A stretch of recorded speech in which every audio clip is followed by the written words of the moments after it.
What's going on? Welcome back to Tully Television, everyone. And today we're going to be getting into a review of part one of the season finale of Ozark. But before we get into all that, I want to thank everybody for stopping by, subscribing, liking, commenting, sharing, all that beautiful stuff here on Tully Television.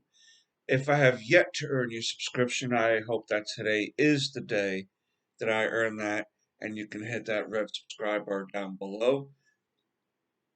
But let's get into a show I have yet to get into on this channel, and with the recent um, part one of the series finale coming out, I'm pretty sure that this is going to be the end of the series. Ozark. Ozark has been a Netflix original show for the last 4 to 5 years, and I'm going to get into the cast and the crew for this last season, or part one of this last season. There's still a part two to the season four finale. That will also have 7 episodes. Um, but a quick synopsis of what Ozark is about. It follows the Byrd family, not a Byrd family, but a family by the last name of Byrd. Marty and Wendy are the parents. Charlotte and Jonah are the daughter and son. Marty had accepted a job as an accountant for a cartel, uh, and it basically led into them having to eventually move to the Ozarks, I believe in Arkansas, to establish a casino and other businesses down there to launder money for the cartel. And basically, the Byrd family has infiltrated all levels of interest uh, in Ozark through local police, like the sheriff, FBI agents, um, all sorts of entanglements they have gotten involved with people, and they're at a height now where they're trying to get out of this business. At the end of season three, they were dealing with a lawyer, also for the cartel by the name of Helen. She was trying to double cross the Byrds, and the Byrds ended up coming out on top. How crazy this has gotten. Wendy Byrd has had to have her brother uh, offed by the cartel because of due to his mental illness, and he breaks down very easily, and he started telling people about what his sister and brother-in-law did, and they can't really have that because that would bring law enforcement down. That would bring the cartel to come and kill the kids, them, everybody involved. So basically, they had to look at it like this: is it she had to look at it like this: is it my brother or is it going to be my kids? And she wound up having her brother off. And yeah, that's how in depth and deep the Byrd family is with the Navarro cartel. But I'm definitely going to get into the pedigree information now. I'm going to give you the directors and the writers for each of the 7 episodes. I'm going to give you the stars of uh, the show, and then just get into where we're at now with them. With the finale. So episode one was directed by. Hold on, I just want to make sure. Episodes one, two, and three were directed by Andrew Bernstein. The first episode was written by Chris Mundy. Mark Williams and Bill W. Um, the writers for the second episode were Laura Dilley, also Mark Williams and Bill Dupico.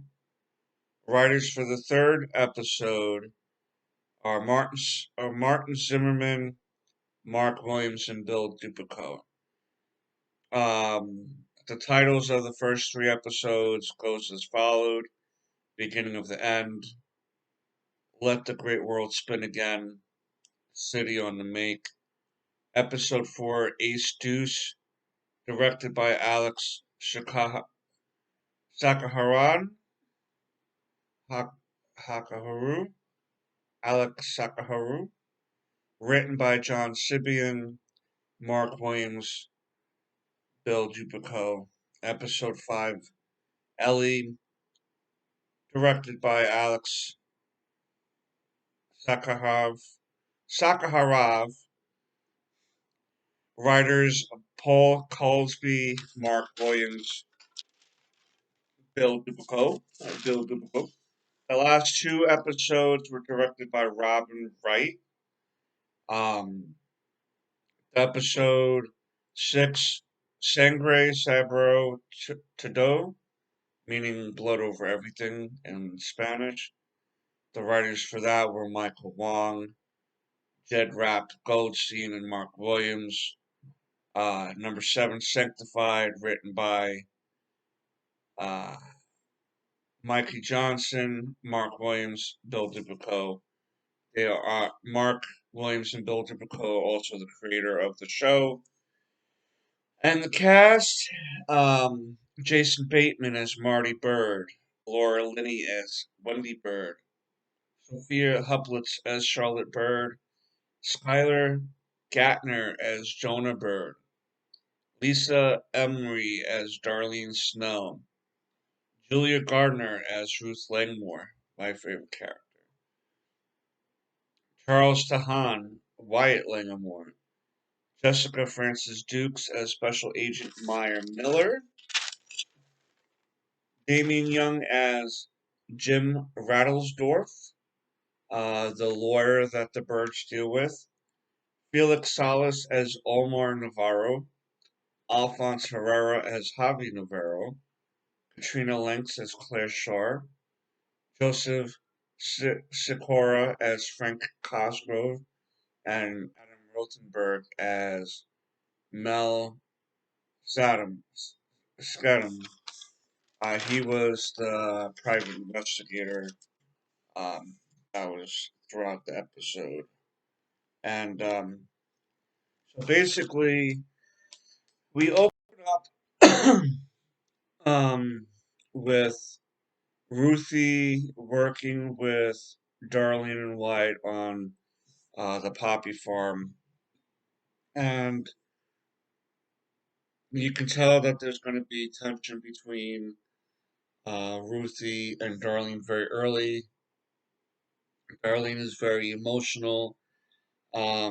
She's a very emotional character.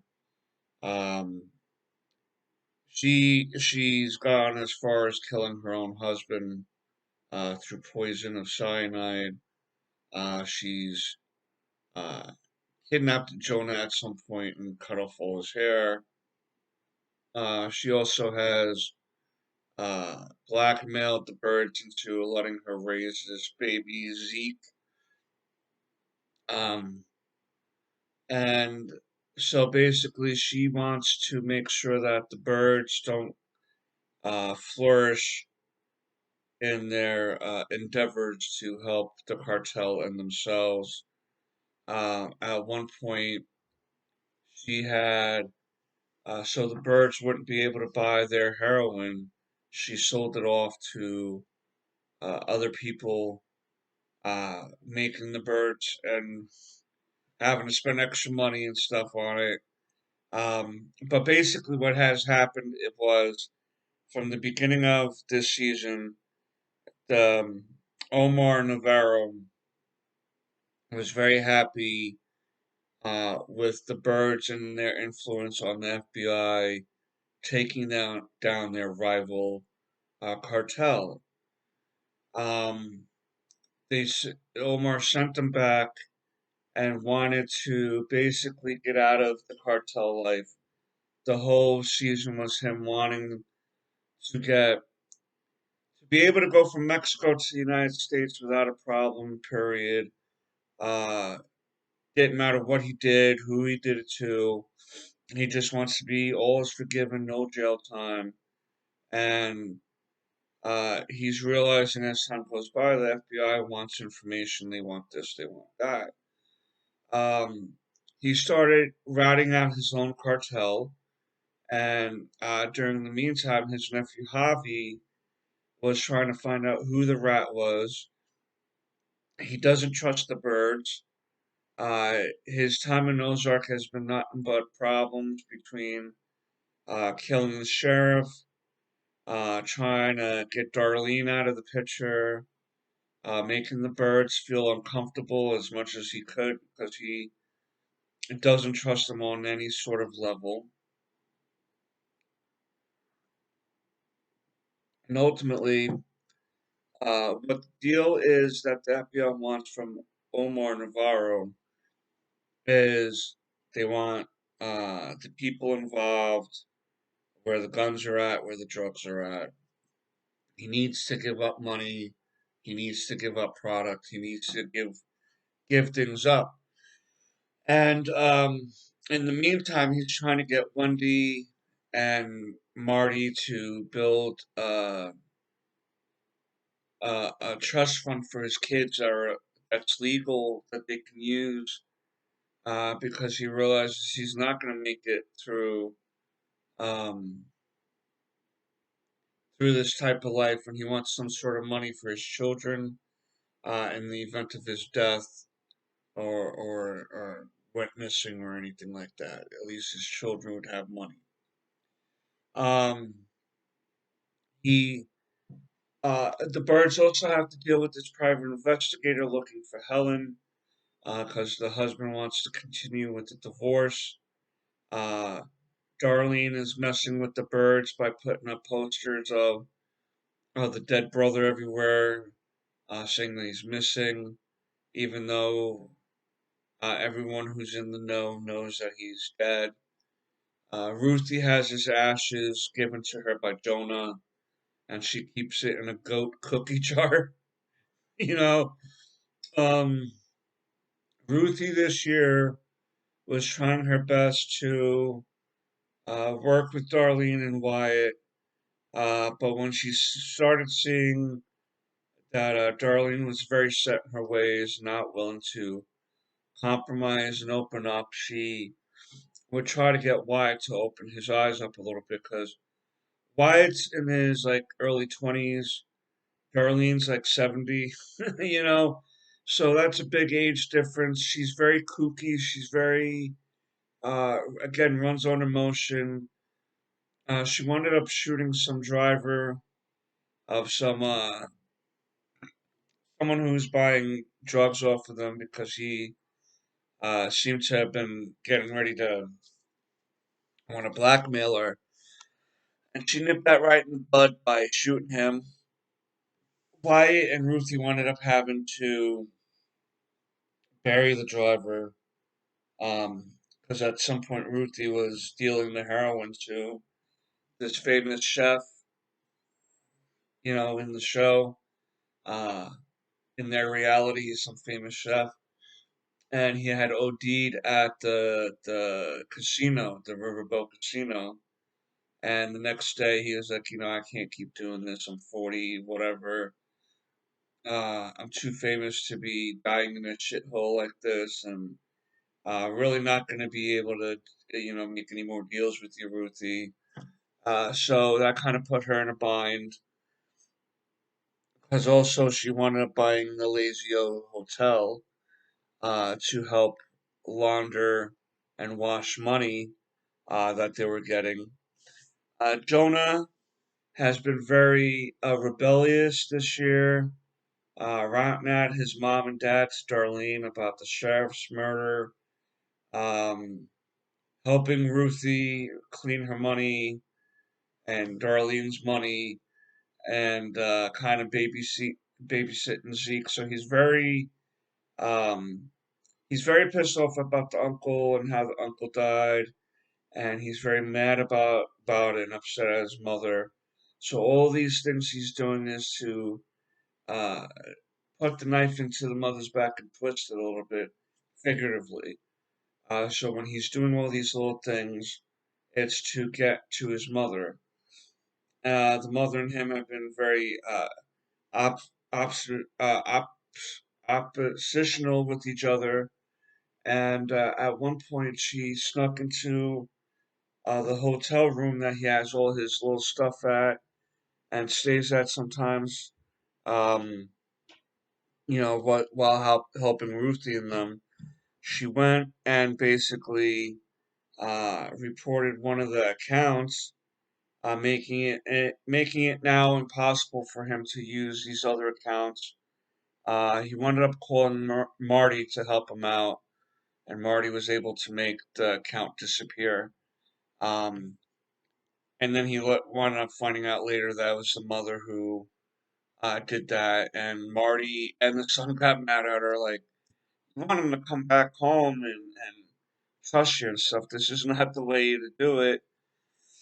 And Marty stopped short of saying, when this is all done, we should really not be together anymore, and this and that. But he stops himself, and this has been a stressful situation for kids. Um, everyone around them has either been killed or they've had to shut people off or shut people out, or people that were friendly with them are now. Um, like when they first got there, Charlotte was the rebellious one because there was real no communication between the parents and the kids at that time. So she was rebellion, and basically, she has come to terms with what the parents are doing this season. She seems to be more involved in decision making and looking after the casino and this and that, trying to get Jonah to come back home. Uh, so in the last 3 seasons, 4 seasons, Charlotte has matured quite a bit, and her story has been whether to go to college or continue some sort of life in this business that she has inadvertently got herself into, or that her parents have gotten her into. You know, um, so she's more at ease with this lifestyle than Jonah has been because Jonah he had gotten close to the old man that they were living with, that owned the house originally, and he passed away. But they knew he was going to pass away due to his cancer. Um, then the uncle came by, and how that was handled by the mother really set Jonah off the edge. Again, being very opposing to the mother and stuff. So that is where he's at right now with the family. And at the end of the season, I'll tell you something that he did that was really like crazy. Um, Even more so than admitting to Darlene about what his parents did to um, the sheriff. Like he's giving information willy nilly, not realizing that it's not only putting his parents into danger, but it's putting his sister and himself into the danger as well with some of the things he's just sprouting off to people like Darlene and Ruthie. But yeah, that's been his story arc throughout the year. Marty really trying to handle all things again, always on the phone, always on the go, always work, work, work, work, work. And we have a flashback at some point in the season of before all this and him being happy and um, remembering when the family was together as a unit. and he's just yearning for that back. He's trying his best. Um, in the beginning of season 4, there was also a flash forward scene of them all in their van, and the van getting into an accident and crashing. So we didn't really get that resolved from the opening of the season. But basically, at the end of the season here, the plan was to have Omar Navarro turn in Javi and some other cartel members to give himself protection. The FBI switched up the deal and said they needed him in the cartel for 5 more years.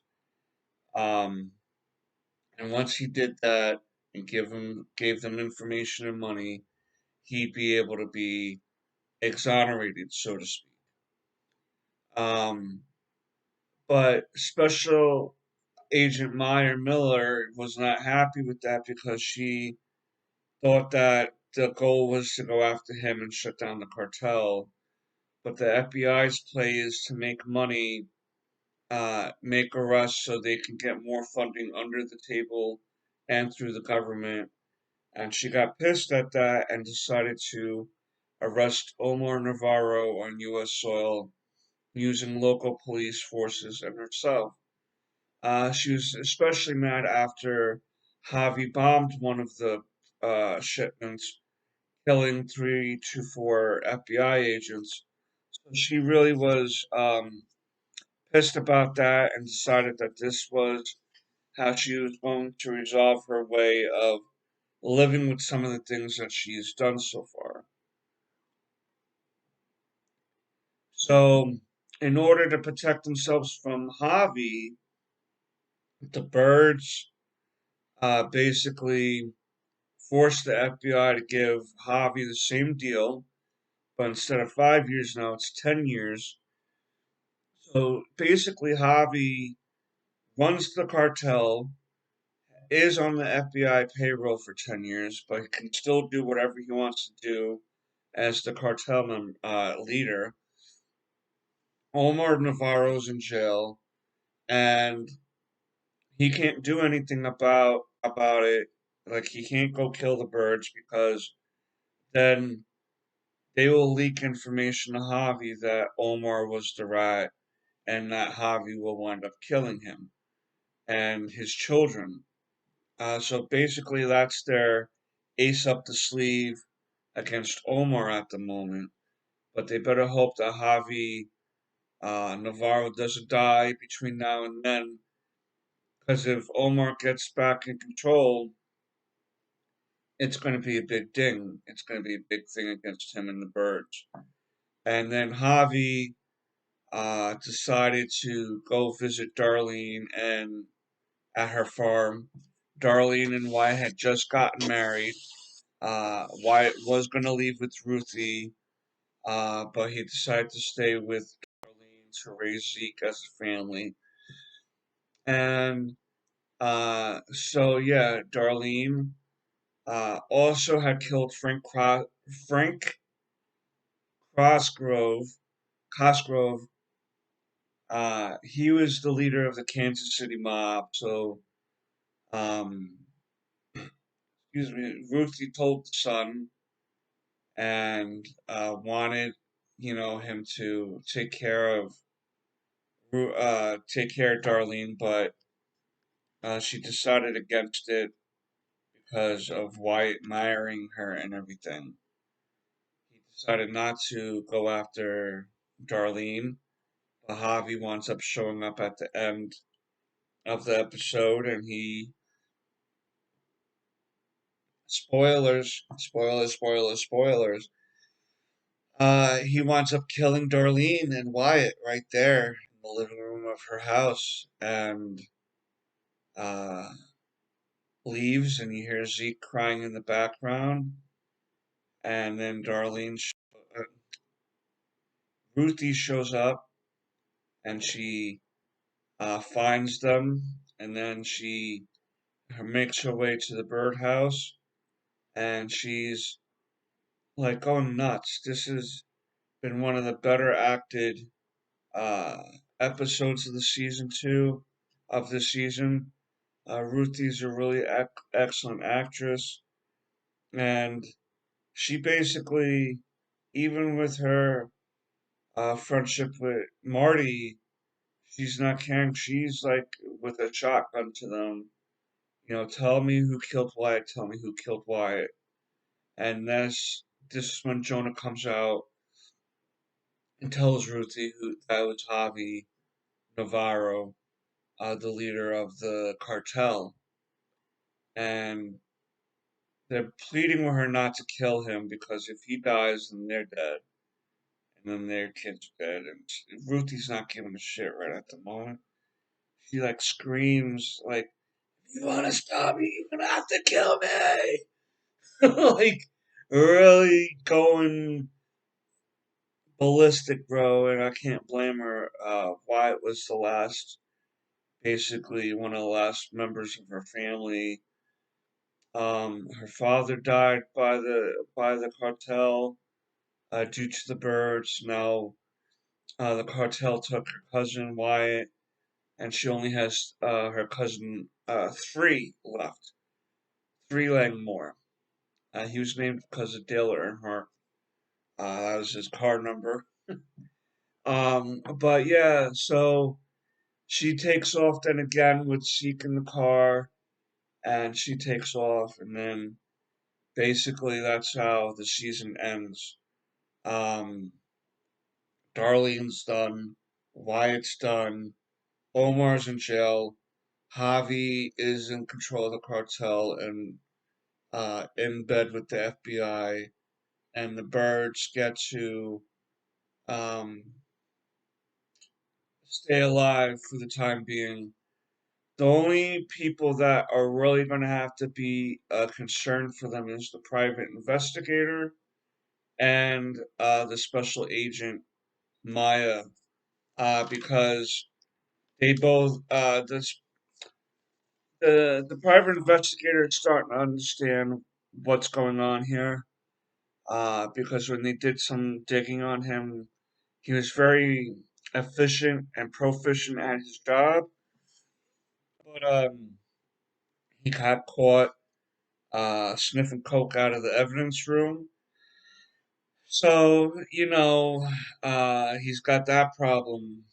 But once he gets a hunch, he's like a hound dog, they say. So they're gonna have to figure something out with him, and they're gonna have to figure something out with the special agent Maya because these two are gonna be the only ones left in the way of the birds and total freedom.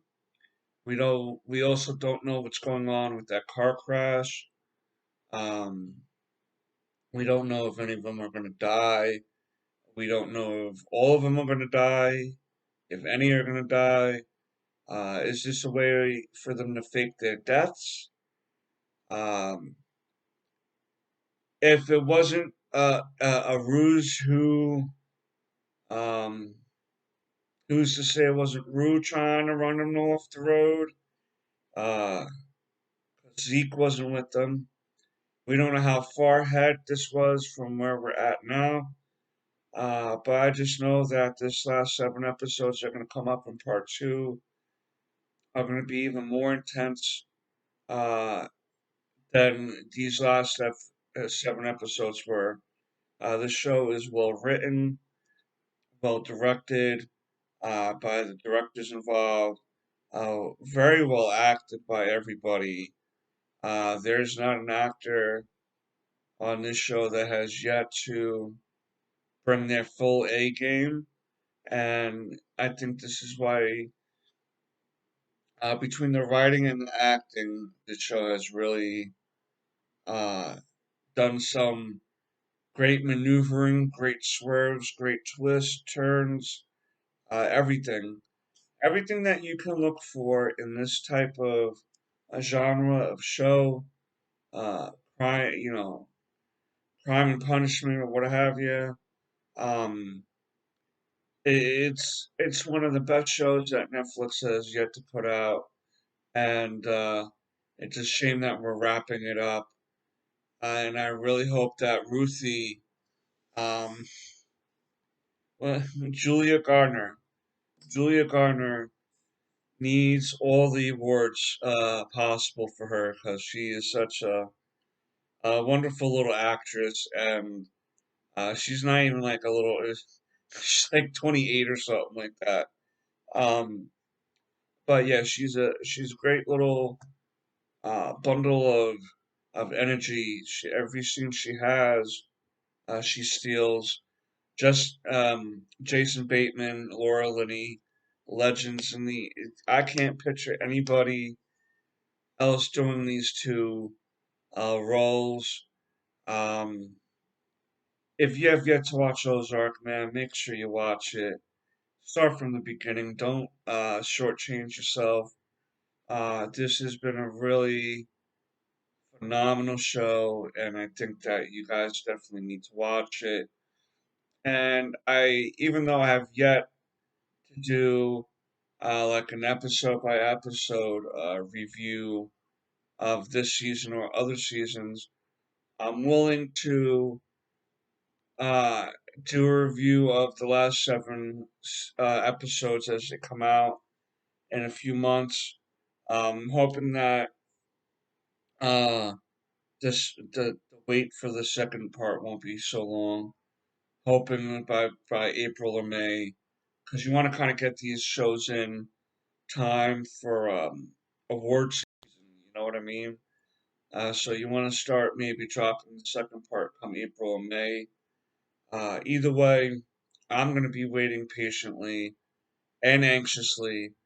And oh my God, Ruthie, Ruthie, what are you going to do? Yeah, I'm very excited, and I can't wait to see how this phenomenal show ends.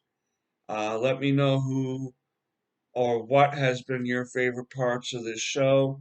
What are you looking forward to? Any unanswered questions you have that you're hoping to get answered? Let me know down below. Always thank you again for stopping by. And until next time, peace, Nookums.